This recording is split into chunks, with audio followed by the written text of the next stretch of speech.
السلام علیکم ورحمۃ اللہ وبرکاتہ۔ حق اور باطل کا زبردست معرکہ، شجاعت و بہادری اور ایثار اور قربانی کی لازوال کہانی۔ اسپین کے لارڈ پادری کی بیٹی کے قبول اسلام کی ایمان افروز داستان جس نے پورے اسپین میں تہلکہ مچا دیا۔ داستان ازبلہ۔ پیش کردہ معہد الدراسات الاسلامیہ والعصریہ، institute of Islamic and modern studies, Karachi, Pakistan.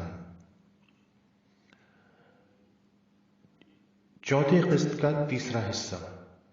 دوسرے حصے میں یہ بات آئی تھی کہ اناجیل قرآن نے موجودہ اناجیل کی تصدیق کی ہے یا تکذیب۔ اب اس کے آگے سنیے۔ پطرس: کیا قرآن میں خداوند مسیح کو روح اللہ کلمۃ اللہ نہیں لکھا؟ کیا یہ اس بات کی دلیل نہیں کہ وہ انسانیت سے بالاتر تھے؟ عمر لاہمی: بے شک لکھا ہے، مسیح کلمۃ اللہ تھے، مگر قرآن کہتا ہے کہ اللہ کے بے شمار کلمے ہیں۔ چنانچہ فرمایا کہ اگر سمندر سیاہی بن جائیں اور درخت قلم، تب بھی اللہ کے کلمے نہیں لکھے جا سکتے کیونکہ وہ بے شمار ہیں۔ بس حضرت مسیح بھی خدا کے بے شمار کلمات میں سے ایک کلمہ ہے۔ رہا مسیح اللہ کا روح اللہ ہونا، سو اس سے بھی یہ لازم نہیں آتا کہ وہ انسانیت سے بالاتر یعنی خدا تھے، کیونکہ حضرت آدم علیہ السلام کے متعلق بھی یہی الفاظ قرآن کریم میں آئے، جیسا کہ فرمایا فَإِذَا سَوَّيْتُهُ فَنَفَخْتُ فِيهِ مِن رُّوحِي، کہ جب میں نے آدم کو پورا بنا لیا تو پھر اس میں اپنی روح پھونکی۔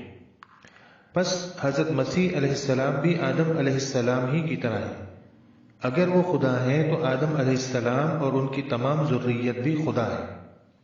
پطرس: اگر قرآن میں آدم کو بھی روح اللہ کہا گیا ہے تو یہ قرآن کی غلط بیانی ہے۔ خداوند یسوع کے سوا کوئی روح اللہ نہیں ہے۔ عمر لاہمی: آپ کے نزدیک تو سارا ہی قرآن غلط ہے، چونکہ آپ نے قرآن حکیم سے ہی بتایا کہ مسیح خدا نہیں۔ اگر روح اللہ ہونے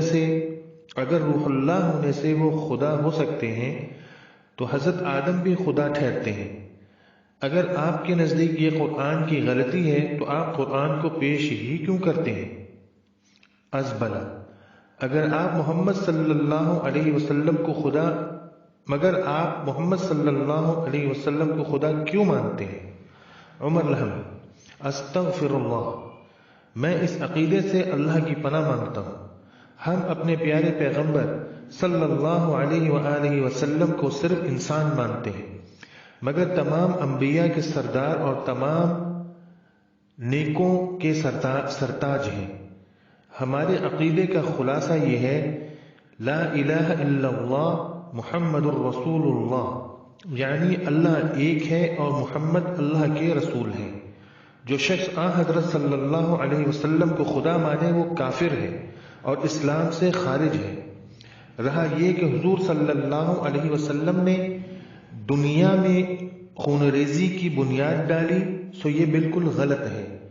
البتہ حضور صلی اللہ علیہ وسلم نے کفار سے جہاد ضرور کیا، اور اس لیے کیا کہ کفار آپ صلی اللہ علیہ وسلم اور آپ صلی اللہ علیہ وسلم کے لائے ہوئے مذہب کو نیست و نابود کرنا چاہتے تھے، اور جو لوگ ایسے نہیں تھے ان کو ہاتھ بھی نہیں لگایا۔ قرآن کہتا ہے کہ اللہ کے راستے میں صرف ان لوگوں سے لڑو جو تم سے لڑتے ہیں۔ کیونکہ پادریوں نے ایک مدت تک یورپ میں اسلام کی نسبت غلط فہمی میں مبتلا کر رکھا ہے اور اس پر طرح طرح کے الزامات لگائے ہیں۔ یہی پادری مسلمانوں کو یہ کہہ کر بدنام کیا کرتے تھے کہ وہ حضرت صلی اللہ علیہ وآلہ وسلم کو خدا مانتے ہیں۔ تو ازبلہ کا مندرجہ والا سوال اسی غلط فہمی کا نتیجہ تھا۔ میکائی: آپ بار بار کہتے ہیں کہ ہماری انجیلیں اصلی نہیں ہیں، حالانکہ ان کو ان حواریوں نے روح القدس کی تائید سے لکھا ہے۔ جن کی قرآن بھی تعریف کرتا ہے اور ان کو مومن قرار دیتا ہے، پھر انجیلوں کی صداقت پر تمام دنیا کے عیسائی گواہی دیتے ہیں۔ عمر لانی: سوال تو یہی ہے کہ جن حواریوں کی طرف یہ انجیلیں منسوب ہیں، انہوں نے ان کو مرتب کیا ہے یا بعض مشرکین نے از خود لکھ کر ان کی طرف منسوب کر دیا ہے؟ اور خود عیسائیوں کا بھی اتفاق نہیں ہے کہ حواریوں نے ہی ان انجیلوں کو مرتب کیا ہے۔ دوسری بات یہ ہے کہ خواہ حواری مرتب کریں یا کوئی رسول مرتب کرے، اسلام مرتب شدہ انجیلوں کا قائل نہیں ہے۔ وہ تو اس انجیل کی تعریف کرتا ہے جو براہ راست حضرت مسیح کو خدا کی طرف سے بذریعہ وحی دی۔ خود حضرت مسیح فرماتے ہیں کہ آتانی الکتاب، مجھ کو خدا نے کتاب دی ہے۔ اس کے مقابلے میں آپ خود اقرار کرتے ہیں کہ انجیلوں کو حواریوں نے مرتب کیا، مگر قرآن انجیل کا براہ راست خدا کی طرف سے حضرت مسیح پر نازل ہونا بیان کرتا ہے۔ گفتگو یہیں تک ہونے پائی تھی کہ ازبلہ کے والد صاحب یعنی لارڈ پادری تشریف لے آئے اور انہوں نے آتے ہی پادریوں کو مندرجہ ذیل الفاظ میں ڈانٹ بتائی۔ لارڈ پادری، تم لوگوں نے یہ کیا اکھاڑا جمایا ہے؟ کافروں سے مقدس گرجا گھر میں بیٹھ کر گفتگو کرتے ہو اور عیسائیوں کے عقائد اور ایمان کو خراب کرتے ہو۔ روزانہ میرے پاس عیسائی آ کر آپ کی ناقابلیت کا رونا روتے ہیں اور کہتے ہیں کہ بہت سے مذبذب ہو گئے ہیں اور خود تمہاری لڑکی ازبلہ میں آزادی پیدا ہو گئی ہے۔ ازبلہ کی طرف دیکھ کر، لڑکی تجھ کو کس نے یہاں آنے کو کہا ہے اور تجھ کو ان مباحث سے کیا غرض؟ تو چھپ چھپ کر قرآن کا مطالعہ کرتی ہے، ہم تو تیری تمام حرکتیں جانتے ہیں۔ خیر،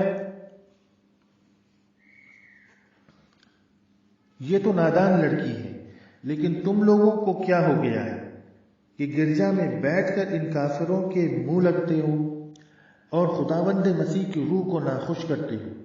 اگر آئندہ تم نے پھر یہ حرکت کی تو میں تم کو معزول کر دوں گا۔ لارڈ پادری کی اس ڈانٹ ڈپٹ سے تمام پادریوں کے حواس باختہ ہو گئے اور ازبلہ کا چہرہ فق ہو گیا۔ کسی کی کیا مجال کہ وہ لارڈ پادری کو سمجھاتا؟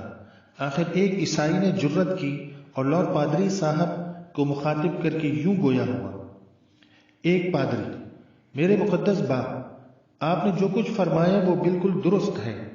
واقعی ان کافروں سے گفتگو کرنے میں سوائے نقصان کے اور کوئی فائدہ نہیں، لیکن اے باپ، کیا آپ ہم کو تمام اسپین میں ذلیل کرنا چاہتے ہیں؟ کیا آپ کا منشا یہ ہے کہ اسپین میں عیسائیت کا خاتمہ ہو جائے؟ خداوند یسوع مسیح کی قسم، اگر اس موقع پر ہم نے ان کافروں کی روک تھام نہ کی تو ہم تمام ہسپانیہ میں شکل نہ دکھا سکیں گے۔ میں یہ بھی عرض کر دوں کہ مسلمانوں کے اعتراض کا ہم میں سے کوئی جواب نہ دے سکا۔ اگر آپ میری عاجزانہ درخواست قبول فرما لیں تو میں یہ عرض کروں گا کہ بغیر آپ کی امداد کے مسلمانوں کے سوالات حل نہیں ہو سکتے، کیونکہ آج تمام اسپین میں آپ کی مقدس ذات کے سوا کوئی ایسا مسیحی خادم نہیں ہے جو اس فرض کو انجام دے سکے اور جواب دے کر کافروں کا منہ توڑ دے۔ اگر آپ نے اس وقت مسیحی دنیا کی حمایت نہ کی تو اے مقدس باپ، اس کا نتیجہ ہمارے اور مسیحی دین کے لیے خطرناک نکلے گا اور ہمارے مبلغ ہر جگہ ذلیل و خوار کیے جائیں گے۔ کیا میں امید کروں کہ آپ خداوند یسوع مسیح کی امداد سے ان مسلمانوں کے سوالات کو حل کرنے پر آمادہ ہوں گے؟ لارڈ پادری، تم نے ان مسلمانوں کو بلا کر خود اس معاملے کو اہم بنا لیا ہے اور مجھے افسوس ہے کہ تم لوگ مسلمانوں کے لچر سوالات کا بھی جواب نہ دے سکے اور الہیات کے مسائل پڑھ کر اور جاہل بن گئے۔ کیا یہ مسلمان صحیح جواب پانے پر راہ راست پر آ سکتے ہیں؟ میکائیل: جی ہاں، وعدہ تو ان کا یہی ہے اگر وہ اسلام کو ترک کر کے عیسائی مذہب اختیار کر لیں گے۔ اور اس مطلب کی ایک تحریر بھی انہوں نے لکھ کر ہم کو دے دی ہے۔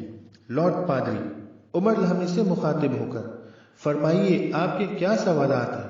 عمر لہمی: اگر جناب اطمینان کے ساتھ میری باتوں کو سنیں تو میں عرض کروں، آپ نے ہم غریبوں کے ساتھ جو سلوک کیا ہے اور جس مسیحی اخلاق کا مظاہرہ کیا ہے، اس کا تقاضا تو یہ ہے کہ میں آپ سے کوئی بات نہ کروں، مگر چونکہ میں حق کی تلاش میں ہوں اور چاہتا ہوں کہ آپ کے وسیلے سے ہدایت کی روشنی حاصل کروں، اس لیے آپ سے گفتگو کرنے کا خواہش مند ہوں، بشرطے کہ آپ اطمینان سے میری گفتگو سنیں۔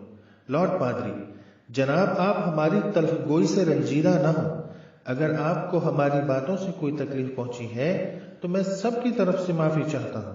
بے شک آپ حق کے دلدادہ معلوم ہوتے ہیں اور یقیناً خداوند مسیح کی ذات آپ کی دستگیری اور رہنمائی کرے گی۔